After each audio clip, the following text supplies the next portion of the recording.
Armada Book 6 Chapter 7 The Three Kings Part 2. Just like these holograms of our people, Solis said as she gestured to Andrew's group. My king, this is my Uncle Andrew, the boss of bosses, Uncle Eric, Uncle Junie, Uncle Gantley, my cousin Lachine, cousin Linda, and cousin Jenny.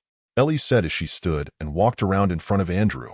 Then Ellie moved near to Savadav and David. Uncle Andrew, this is King Savadav, David, the twins Sali and Lasai, Resti, Littan, Telin, and Savatan.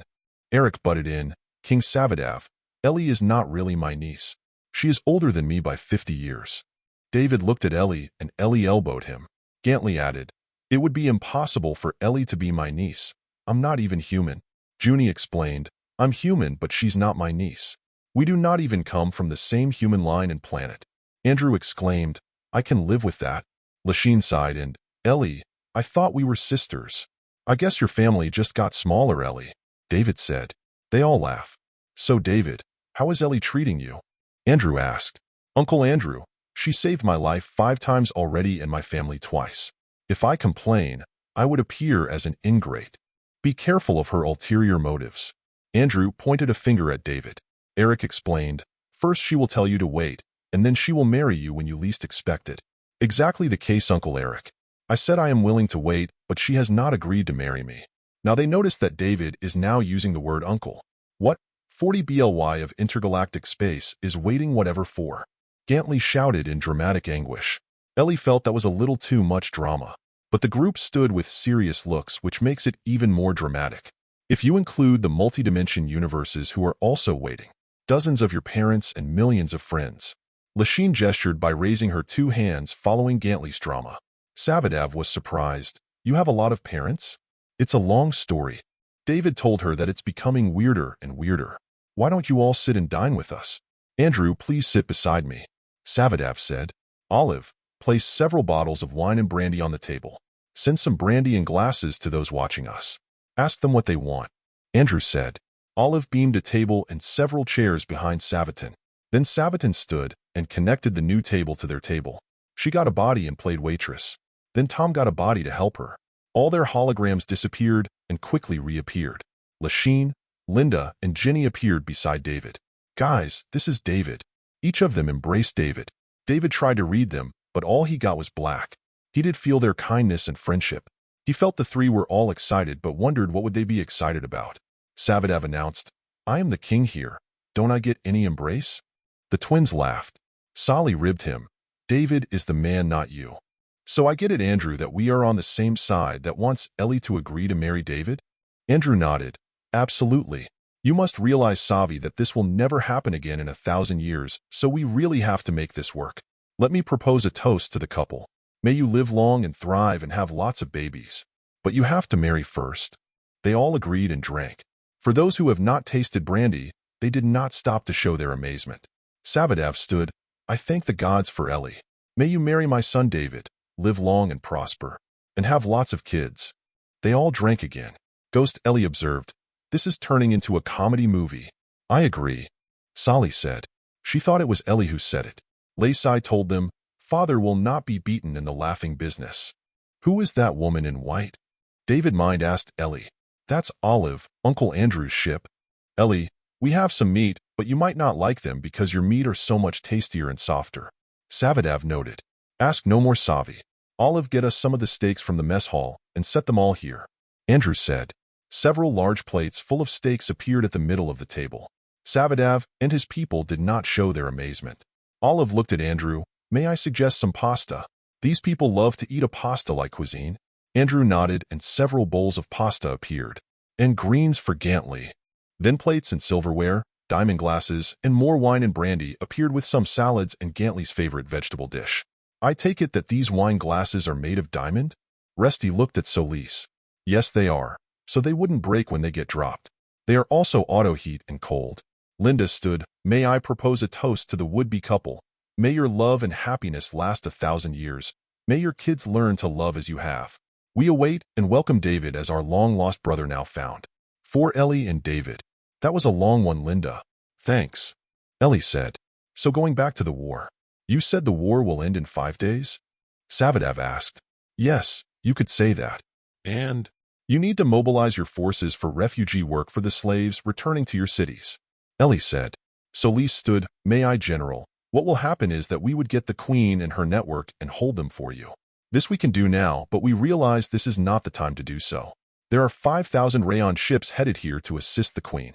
Right now they are parked near the 3rd settlement group. We would have to separate the Rayons from their ships and hold them in a planet. Then at the Rayon homeworld, we have to remove the Rayons from their ships and transport them to a holding planet, then we move their ships to a different planet and destroy them. We will destroy all their shipbuilding and weapons building facilities, hold the royal families as hostage until all the slaves leave for their home worlds. We will remove all the slaves and move them to one Rayon planet where you can pick them all up. Then we will tell the Rayon King to stop enslaving any species, or we will remove him and his family from power and put our leaders in his place who will abide by our rules. Then we will leave. Savadav observed. Sounds simple enough, although I cannot imagine how you can actually do it all in 5 days. But what if the Rayon King breaks his promise not to enslave or treat other species badly? Solis answered, that has never happened. First, they have no ships except transport ships. Since we normally destroy all their ship and weapons building capabilities and tell him not to make any or we will destroy them again, he would be at a loss how to even engage any enemy he has. We have probes across his galaxies to monitor his activities. None of the species we have dealt with have broken their promise. Of course, I am sure Ellie has mentioned our equality requirement and that you be kind and more forgiving to your enemies. Andrew reminded. She did, and I gave her 3 weeks. Eric observed, that would be more than enough. But did you agree to her request? Andrew always made sure. If I do not agree? Savadav asked. Then we will leave. I do not want to be in a family that will not treat my alien brethren as their equal.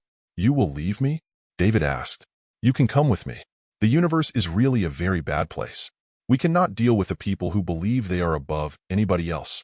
And we will prevent you from leaving your known galaxies. We may opt not to disarm you, but we will destroy any ship that violate this rule. Sali observed.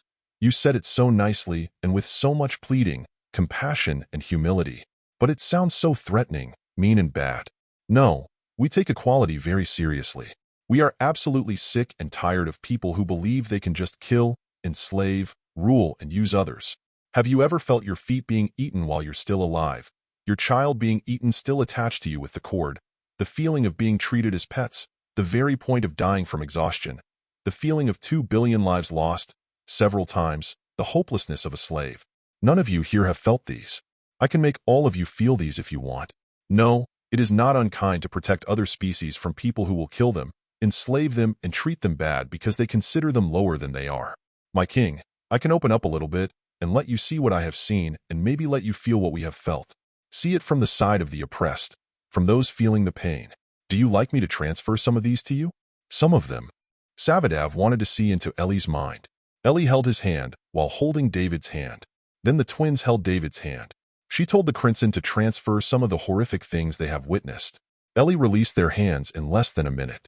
The king, David, and the twins were quiet. They closed their eyes. Andrew's group remained quiet. My God, how can this be true? The king said, his eyes with tears uncontrolled. David and the twins were crying now, although quietly. Sali cried, you all carry these feelings and memories with you. Andrew answered, all of us in the Armada. Lacey cried, and so much pain, so much evil, so much suffering and injustice. Are these feelings at all possible? Linda explained, all our Armada people voluntarily signed up for the job, which is really thankless. To endure all the pain that you felt and much more. To work hard and risk our lives and try to make the galaxies and universes a better place for all species. Savadav looked at Ellie. I am sorry, Ellie. I am very sorry. Now I understand why you never let anybody into your mind. Andrew was insistent. So do you agree or not? Savadav looked at Andrew. Yes, and I commit my people to help you in your work. Lacey shouted. So the marriage is still on? They all laugh. Ellie told her, 7 months. 7 months before you decide, or 7 months before you marry. Andrew clarified. 7 months before I decide to marry. But then I could decide to marry the next day. Eric nodded and said, smart, you're good, Ellie. Ellie smiled. Thank you, Uncle Eric. Lacey observed, the easy and funny disposition masks the volume of evil you have experienced and the power you wield. Andrew added, we do try to put drama in our work, a lot of practical jokes, a lot of laughs. Eric added, Our Uncle Andrew is the boss of all jokes. Andrew countered, You're Ellie's uncle and I'm Ellie's uncle. I cannot be your uncle because we are both her uncles. They laughed. Linda stood, Uncle Andrew, may I toast to our newfound ally in King Savadav. They all drank their brandy. Gantley started. Our Captain Reek reported that your military is very well trained. We would like you to assign maybe 10,000 officers who can teach our people how you do things, and we will teach them how we do things. Savadav agreed, Sure. Lytton, take care of this. Junie did not stand, and there is also one thing you can do as a new ally. We are arranging a pilgrimage to the birthplace of the Armada happening maybe 7 months from now. We would like you to participate in the pilgrimage. Junie spoke in a low tone, uninterested, masking the firm invitation. And the prank. Sure. I would be happy to go. Savadav said. Junie smiled and thanked the king. The others nodded their cold agreement, but they made sure they felt they nodded at the pilgrimage, not at the prank. I also want to meet her parents, or group of parents. Ellie may decide to marry already by then, and we can have the ceremony there. Savadav added. Maybe. Ellie loves to have everybody left hanging, except for Ghost Ellie, who has a very clear understanding of the future. Linda added, King Savadav, as a reward for your agreement to our request, we will provide you with medical technologies to help you maintain good health.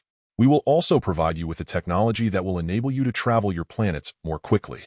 You can move from one planet to another in about a minute. She looked at Ellie. Cousin Ellie? Yes, Cousin Linda. We can give them the same TPs that we gave the Lebits and Anthems. Tom, tell the Max to send the TPs through the hops, maybe 1,600 units for the 4 species. Yes, Ellie. Resty clarified. These TPs will enable us to travel between planets without using ships? Ellie answered, Yes. Within less than a minute you can travel from one planet to another. Resty nodded his head. Now David moved his massaging to the other hand. Ellie looked at him, and his face is focused on her hand. Lasheen stood and, King Savadav, because you have committed your forces for our cause, we would like to reward you and your people with something unbelievable. You look younger than my twins. Are you a ship commander too? Andrew quipped. She's really 300 years old, but she will not admit it, and in turn will tell you I am 500 years old. Lasheen laughed. Exactly the point. Our Uncle Andrew is telling you that we live more than 500 years. You could live this long also. Since you're Neanderthal, your species would probably live up to 1,200 years. In your case, you will probably live up to 600 years. You will make me live up to 600 years? Savadav asked. Lasheen nodded. More or less. That means I can marry 5 times more. David and the twins stood. No, you will not. They said. How about one more time? Savadav bargained. Sally pushed her father's shoulder. No. We told you not to marry the queen, and now look what it brought the kingdom. Lacey added, If ever, we have to vet your future wife. But one thing is sure, father, it will, absolutely, not going to be easy for you. Savadav looked at his daughter and concluded that she is not her usual joking self. Lasheen continued, I guess it's very hard to be a king. Anyway, our only condition is that you use the TPs that we will provide you. If you do not use the TPs, you will not live long. We would know who used the TPs and who did not. So make sure you let all your people travel and use the TPs at least once every 2 months. Olive asked, Andrew, the people beyond the walls are asking for more brandy.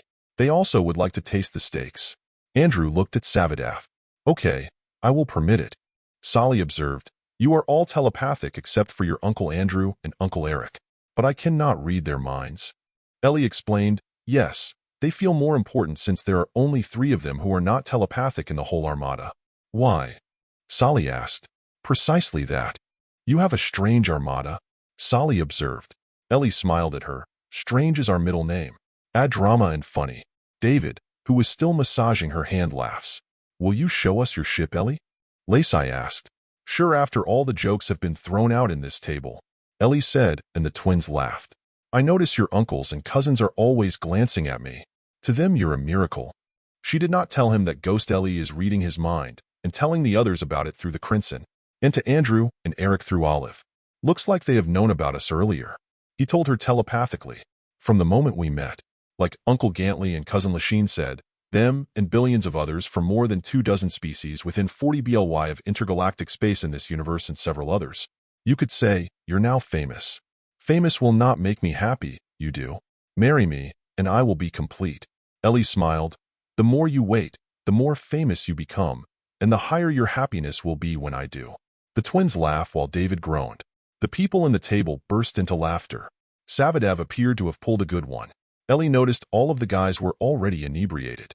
Then Linda, Lachine, Solis, and Jenny excused themselves. Lachine told the rest to meet them at Ellie's ship. The women disappeared. Ellie told the king that they will go to her ship. She did not wait for Savadev to answer. Jenny, Linda, and Lachine were waiting at Ellie's bridge. When David beamed in, they took the task of showing him around the ship. Then later they beamed to Linda's ship to show him around also. Ellie was left with the twins. Lacey exclaimed, "I did not feel anything when we teleported." Ellie just smiled. Ellie started, "This is my bridge. It doesn't look like much. That's my chair. Again, this is Tom. He is my ship. Don't be shocked when you see a lot of alien species, okay?" She held Sally's hand. Lacey commented, "Tom looks so real and handsome. Can I marry him, Ellie? He has more than 2,000 copies of the same body. You can choose several if you like." Lacey laughed. "This ship must hold a lot of technology secrets." Sally said, "It does from all our travels and engagements.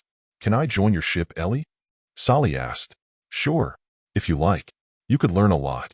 Of course, you cannot possibly learn even 1% of them even in a lifetime of 1,000 years. But you will enjoy yourself, I'm sure." "What about me? I am not really into science, but I am into people. I like to make people happy. To talk to people." Lacey asked. "You could be your world's representative with all the other species. You can go around the galaxies and tell them about your world, and you would learn their world. Then tell your people about them. You can develop your world's intergalactic trade and commerce. I will have some of my people accompany you around and teach you how to develop relations with other aliens." Ellie said. Lacey nodded. "I like that, but I don't have a ship as fast as your ship." "You don't need a ship to travel, especially in that sort of work. You can use the hops." She then explained how the hop system works. As she explained away, she led them to the mess hall because Andrew messed up their dinner. Sally noted, "You know, Ellie, you know so much about the galaxies. You probably think our kingdom's problem is small and inconsequential. One man's life is not inconsequential. What more if it was your brother's? When we end your war, we would like to end it with the least amount of casualties on all sides. We do not want a slave to die or suffer longer than we can prevent them to, or a Rayon to die for the wrong cause, or your people from going into a war with your own people. The Armada is very good at what it does. The problems that have presented themselves to us from every corner of the galaxies have all been unique or very different from each other. Still, in all our operations, we try very hard to preserve life as much as we can. And we learned well, so next time, we can perform better. So I can visit your home world anytime I like?" Lacey asked. "Or any world. I am not always home. Right now I have to look at projects in a lot of galaxies, so I have to go around." They entered the mess hall, and the crowd was normal and noisy. The twins were amazed to see so many alien species in one place. "Yes, we have food for all our alien brothers and sisters. I cannot sense David around," Sally said. "He probably went with my cousins to their ships." Lacey looked at Ellie. "What would you recommend to eat, Ellie?" She pointed to some fish dishes, dim sum, and sushi, explaining what they are. Then she recommended spaghetti and salmon steak. She got some sushi and chicken marinara. You can get 2 or 3 plates of whatever else attracts you. These are all good for the massive aliens. That counter over there has the more exotic alien food that may not be good for everybody. Ellie led them to an empty table. Sally exclaimed, "I sense 3 very large beings in your ship, very kind and peaceful. I will let you meet them after we eat." They talked about food while they ate, then Sally became quiet. "If I go with you and Lacey goes around, who will be with father?"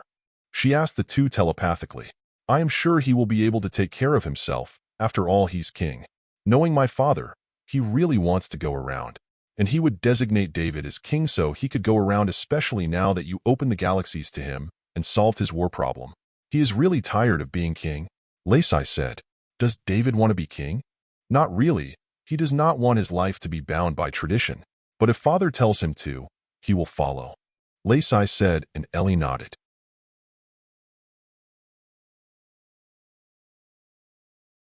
"The queen found out about my father's plan to give the kingship to David, so she launched this attack on our family," Sally said. Ellie thought for a while. "There is a solution to the problem." "What?" Sally asked. "Create a council or assembly of people that will take care of the kingdom. We already have that with the queen as council head." Lacey said, "That was the mistake. You have to make it more democratic and representative. And when they cannot decide, That's the point when the king gets involved. Tom, what is the king doing right now? Still at the table. They are talking about and planning your wedding. They are already highly intoxicated. Even those who were supposed to watch over them and document the meeting are all drunk. At this rate, they will be signed off in an hour. It's normal for my uncles to turn serious meetings into a comedy story, Ellie said. She sounded apologetic in a flat tone.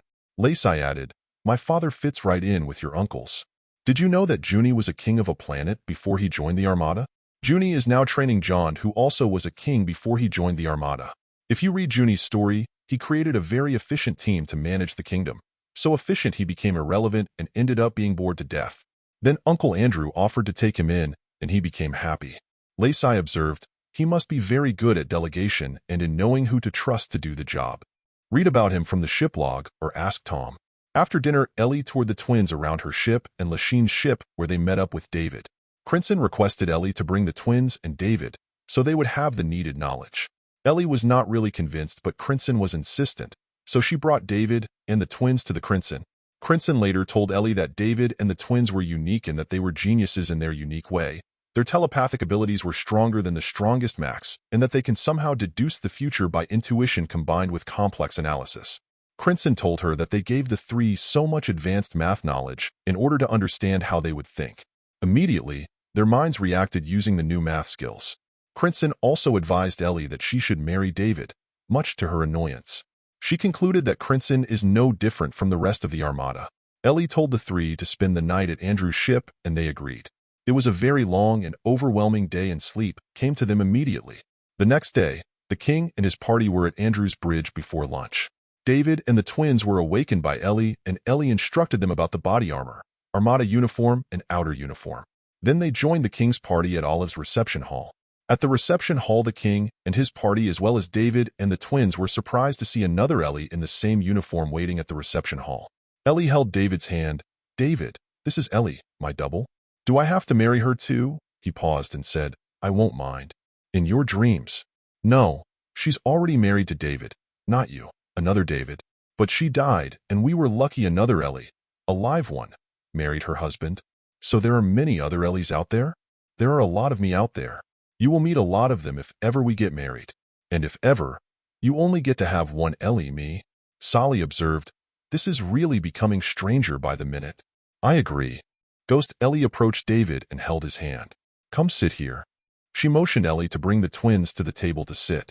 Ghost Ellie sat with David, who was on her left. David, Ellie and I are essentially the same person. What I feel and think, she feels and think, and vice versa. We love each other as we love ourselves. We get angry at each other like you would get angry at yourself. But since I died, I am essentially a ghost. If you two marry, I will be outside of your bedroom so you can be assured of your privacy. Ellie sat beside David while Sally sat beside her. Lacey sat beside Ghost Ellie. You look the same, Lacey said as she looked closer at Ghost Ellie. So you feel her love for me also? I like you, David, and Ellie does too. If she is angry at you, I would feel the same anger, although I am not the one angry. If she loves you, I would feel it too, even if I am not the one loving you. You also do not let me into your mind. Sally asked, so all along, Ellie, your double is always beside you? Not all the time. She goes wherever she wants to go and does whatever she likes. Sometimes she takes care of the ground operations and people. Sometimes she's in another galaxy doing something she likes to do. Lacey added, a ghost double could come in handy. Or she could be a pest, annoying and confusing. So there were occasions where I was talking to either one of you? Sometimes, when she's around. Ellie smiled. Sally exclaimed, so she was the one I was sensing all along. Yes, she was looking over you. To make sure you don't get into trouble. Thank you, Ellie. He told Ghost Ellie. Several days ago, Ellie issued the primary directive to cover you, the twins, and the king. We have dozens of invisible operatives making sure nothing happens to you and your family. We had to cause a lot of things to happen, like the kitchen accident, the missile, the 3 attempts on your father and the twins, and finally, your escape flight where we cloaked your ship. We have operatives with the Queen and his people. We have operatives with the Rayon Emperor and his leaders. We have operatives in your command centers, ships, and wherever we need to be to protect you and make sure our objectives are met. Sally announced, I know what the primary directive is. And thank you, Ellie, for saving our lives. No, David, it is not because of you. The twins laughed. Lacey veered away. So you can end the war any time you like? Yes, But we have to think of the slaves and refugees. If we end it now, we may not be able to address their needs and the operation will fail because we caused pain and death to those we were supposed to help. So as Crimson Invisible, we can go over to the Rayon Emperor and nosy around. That would be so much fun, Sally said. The fun is addictive, especially to the max we have in the Armada, Ellie said. Ghost Ellie added, I wouldn't suggest you nosy around the Emperor. You will see things you may not be able to handle. I understand. And the max can handle them? David asked. Ghost Ellie held David's hand. They have seen much worse in countless occasions, much worse than what Ellie transferred to you. When I hold your hand, I feel like I am holding Ellie's hand. As I said, we are essentially the same person. It's just that I'm dead. Wait, so you have dead people around? Lacey asked. Ellie answered, yes, we have several teams of ghost operatives. Maybe my mother is a ghost and we can find her, David said. Ghost Ellie answered, if she were a ghost, the ghosts' teams and I would have found her or stumbled into her already. Do you dream of her or feel she is around, Sally? No. Sally said with a low voice. I am sorry, David. It would have been nice to be with your mother again. Just then Lasheen, Jenny, Linda, Solis, and Gifka beamed in. They sat in the same table as Ellie. They saw Reek and Trin beam in and join with Andrew's group. There were several commanders from Savadav's forces in attendance. Several Armada commanders were also in the reception hall. Olive made sure they mixed themselves up to be able to talk to each other properly. Olive started to beam the food in, and nobody wasted time and started getting the food. Then Savadav stood and spoke. It was a long one. Then Andrew spoke, then Eric and Gantley. Ellie and those in her table did not even listen to the speeches. They chatted away on anything they wanted to talk about, mostly about David and Ellie. General Linda, that's Roscoe over there. The one at the end of that table in blue. Solis said. She waved at Roscoe, who waved back. He's cute, but you said he has 2 girlfriends and 2 planets. Jenny observed. And very good at following orders. They all laugh. Don't mind him, otherwise the guys will pick on him and put him in spotlight. Lasheen said. I understand, but wouldn't that be fun? The women laugh. Are your people and your uncles always joking around? David asked. All the time. There are always practical jokes in the Armada. Sometimes they are really funny, sometimes annoying, especially if you're the target of the joke. Ghost Ellie added. Sometimes Ellie does them. Or Lasheen or Linda or Jenny or Solis. Now that Ellie started calling Andrew, Uncle Andrew, Andrew now will be Uncle Andrew to the whole Armada and a lot of other species. So Andrew is not really your Uncle Ellie? David asked. No, but he's my dad's best friend and more than an uncle to me. I know. You called him Uncle and you called Eric Uncle also. They all laugh. Lacey exclaimed. I think I am right at home with the Armada. I have a lot of things in my head. Lasheen looked at her. Do tell us. Maybe we've done them already, or do them if we haven't. Lacey told her telepathically what she had in mind. Linda observed. We've done all of those. That also. Lacey was stumped. She never realized these people could be vicious in their joking ways. Then Lasheen told her about the ass-kissing and the prank on Roden. You pulled a practical joke on the leadership of a major species? David asked. Several times, sometimes on the whole species. Linda said. They all laughed. After lunch, Ellie and Ghost Ellie showed David and the twins their operations in the Rayon galaxies. Jenny, Linda, and Lasheen were assigned to head the Rayon operations, and the 3 explained to David and the twins how they do things and the preparations they were doing. After a few hours, they went over to the Queen's side of the operations where Gantley and Eric were assigned. Junie and John were there to observe. David and the twins wanted to observe the Queen and his people plan and work. Ellie and Ghost Ellie beamed their group into the Queen's war room. There David learned how the Queen intended to win the war. The group heard the Queen insult Savadav and his family, how she was so angry at her people when all their attempts to kill the royal family failed.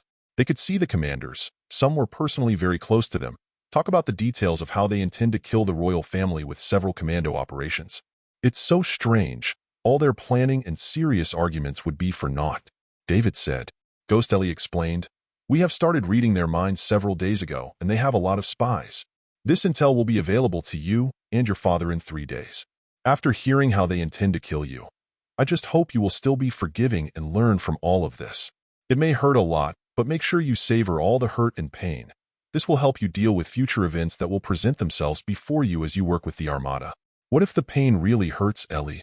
Sally asked. You let yourself cry. Then you cry some more until you can't. Sometimes in the future you encounter real evil in the raw, and then you repeat the process.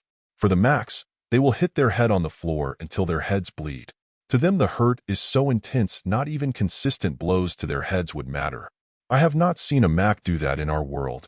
Sally said, try to let them see and feel what you have felt, and you will see them do this. So you endure the insult, the hurt, the pain, and still you must be kind to your enemies? David asked. Ghost Ellie answered, yes, and when you achieve this after a successful operation, then your task would be complete. You have to just accept that at some point in the development of a species, that they still have not learned this and are in the process of learning. You just have to be patient to let them learn and understand, or if you can, teach them, and not get mad because of the insult and the hurt. Truly advanced civilizations understand this. My father has always talked to me about this, but we see it as a dream that will not happen even in 100,000 years. We know. You just need a little help, Ellie said. David lifted her hand and kissed it. Let me show you our house by the lake. David told Tom where it is. Ellie found herself and David at a house by a lake. She realized the twins and Ghost Ellie did not beam with them. Let's walk to the dock by the lake. He held Ellie's hand and walked her around the main house towards the lake. Ellie could see several dozen enemy soldiers walking around the property. I intended to escape here with my sisters. If I did, we would have been captured, David told her. Yes, Ellie said. David heard this type of yes before. They walked to the dock and sat down at the end of the dock. As she sat, Ellie gazed at the perfect view of the mountains and the lake. A dozen enemy soldiers were being ordered to recon the hill beside the house. An armored transport hovered over the lake to their left, headed for the left bank where several armed personnel were standing. Such a beautiful place, Ellie said. David smiled. I'm glad you like it. Look at that waterfall on the right. It will turn reddish gold as the sun sets. In the morning, all you can smell is fresh water and the trees. When my father found out that my favorite fish to eat came from this lake, he banned all fishing in the lake. We can stay and live here, that is, if you agree. You have to understand that my ship is always with me almost all of the time. The only way for it to leave me is when I die or it gets destroyed. I have to be available when I need to be, which is almost all the time. And you will be king. Your father will probably join the Armada or travel the galaxies for a few years. I will probably give Sally her own science ship, and Lacey will be going around with your father or her own team. As king, this new reality will mean a lot of work and sacrifice for you and your people. We can live in your ship if you like, and I will just beam down to be king when I need to be. He started to massage her hand again. We'll figure it out. Ellie told Tom to beam her favorite wine and 2 glasses. Ellie felt cold and she snuggled nearer, and David put his arms around her. Then he kissed her hair. I like how you smell, he told her telepathically. Just don't rape me in your head. David laughed. They drank the wine and stayed quiet for a while, watching the sun go down across the lake. The waterfall did turn reddish gold. Looks like the water is on fire, Ellie said. The sun is halfway down when Edna and Maria will arrive at your ship in 30 minutes. Tom told Ellie via her implant. Ellie groaned. I underestimated that. Who's Edna and Maria? My best friends since I was 9 years old. They came from 3.5 BLY away, and I thought the distance will deter them. Consider these 2 as my sisters. At least we have 30 minutes. Edna and Maria were at the lounge at the rear of Ellie's bridge. So this is David, Edna said. She hugged David tight and kissed him on the cheeks, then hugged him again. My turn. Maria pulled her off and did the same. Then Maria held his hand and had him sit beside her at the long sofa. Edna then sat on his other side. David could feel their happiness and excitement, their friendship, similar to Ellie's cousins. Edna held his other hand. I think I should start teaching you how to close your mind, Ellie said. Edna countered. I am not really good at reading minds, but I know how you feel already. Maria is no better than me, so you can feel safe with us. David laughed. Maria started, Ellie, Edna, and I would like to take care of your wedding. We will pay for everything, work on it however you like, and arrange everything for you. Edna continued, we have to at least have an idea of how you like your wedding to be. One problem is that we have to invite people from at least 5 dimensions across 40 BLY of intergalactic space. Remember what happened to David and Ellie? The Armada personnel were relegated back to Andrew's, Gantley, and Roden's ships. Ellie was just quiet, then groaned. Maria added, I also understand from Andrew that local customs downside require the wedding to be conducted in the main palace. My people are still studying the local customs, but we intend to bankroll this too. If David is designated king before your wedding, and this is a big possibility, a different set of arrangement is required by tradition. Ellie was quiet, but she saw David smiling. Then she groaned again. Edna looked at Ellie. Stop groaning. You have to stop this delaying tactics. Why wait for several months? Just plan it now, and it will happen in several months. I agree. I like your friends already. Look, Ellie, you know how much we love you. We will do anything for you, and we want you to be happy. Just tell us what you like and it will be done. But there is no point in delaying this. This is probably the biggest wedding in the galaxies, and people are simply waiting. Maria said. Have you been talking to Ellie? Ellie asked. Edna answered, briefly. But not about you and David, if that's what you mean. I will decide in 7 months, that's it. Ellie, you do know this is a miracle, right? This will never happen again. Not in a million years. You have to grab the opportunity by the horn and put it to rest. Look at it this way. If I marry him now, all I would know would be a married life, a wife's life with her husband. Don't I have the right to enjoy life in a state where the woman and the man go about their lives enjoying each other's company, unmarried and without the obligations of marriage, where marriage would be a result of this enjoyment and happy state? I want to enjoy David as a single woman would, and let him as a single man. We may marry later, but for a few months, we enjoyed each other, unmarried and as we found ourselves when we met. I understand. You should, or I'll punch your face. David smiled. Okay, fine. Tita told me to bring you something. It's that luggage beside your captain's chair. So how are my mom and my dad? They're okay. And excited. They wanted to come over, but they decided against it because they think you will not budge. Edna said, but can we at least have an idea of what you believe or imagine, if ever you decide to marry, would constitute a very nice wedding for you? You know, I would have no idea what I would like, so stop this wedding planning. Maybe it will occur to me, or I could learn what I like in 7 months. Okay, fine. That's probably the end of it, Ellie thought. You guys must understand that I am over the pestering strategy. Other Ellies would fall from constant pestering, and I know what happened. I learned, and I will never to agree just because of constant pestering. Come here and embrace me. Edna and Maria stood and did so. It was another long night with David. Edna and Maria slept at Ellie's stateroom, while David slept at his room at Andrew's ship. The next day at Ellie's bridge, Sally appeared. Iya. David told me you intend to give a ship to me. Ellie smiled. Of course, I will tell the council to build a ship for you. You will get it in a few months, and in the meantime you should spend time studying the technologies and projects we are working on. Then you can decide what projects you want to work on, and then tell me. I will assign somebody to you, probably a Mac, to teach you and learn your personality. This way the ship the council will build will be to your liking. Wow. You will build a ship especially for me? You're a very special person. You deserve a special ship. Sally embraced Ellie. You will not be disappointed with me. Yes, you will do great things. You just have to believe in yourself more. Where's David? He's working with Father and the commanders on the refugee planning. Tom appeared. Edna and Maria are downside with their people, trying to understand the people and customs. Yes, for your wedding, but also for developing trade. Edna took Lacey with them as their guide. Come on, Sally, let's do the rounds and look at the various projects in the pipeline. That evening, Savadav and David made it a point to dine with Ellie, Edna, and Maria. The twins made the arrangement at Andrew's reception hall. Andrew, Eric, and Gantley were waiting with Junie and John. Andrew started, Greetings, Three Kings. Please sit. Olive, please. David toured me around the Queen's operations, and I was really upset, angry, and mad. Savadav said. And now? Andrew asked. Now I am in the company of my future daughter-in-law, so I am very happy. You have no idea, Ellie, how you have affected my people. They believe you were sent by the gods to deliver us from a war we cannot win and bring happiness and prosperity to the whole kingdom with your union with my son. Did my Uncle Andrew put you up to this? Or maybe these two? She pointed to Eric and Gantley. David started to massage her hand again. I have to admit, the idea is unique. Something Uncle Andrew alone could cook up. Eric noted. No, it was a real observation. Look, if you want 7 months, that's fine. I will not push it. David smiled. Lacey held his father's hand. Father, I will be leaving with Edna and Maria. They will show me around the galaxies and show me the trade and commercial opportunities for our kingdom. I will also establish relations with the leadership of other species. How long will you be gone? A few months. I am bringing a very large contingent of council and trade leaders with me. And you, Sally, you will be going with Ellie? Yes, and I am also bringing several thousands of our scientists with me. Where does this put me? Junie exclaimed, Come with us. John left his kingdom to his queen to work with the Armada. Really, Andrew, You will let me work with you in your armada? Junie will be your mentor. He is the most experienced in training kings. Andrew said.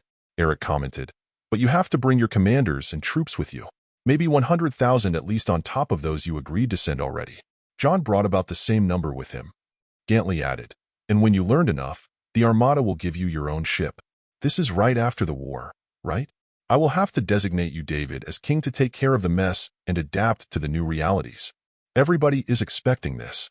It's okay, father. I know you really want to go. And let's forego the ceremony for now. He said it matter of fact as he started with the other hand.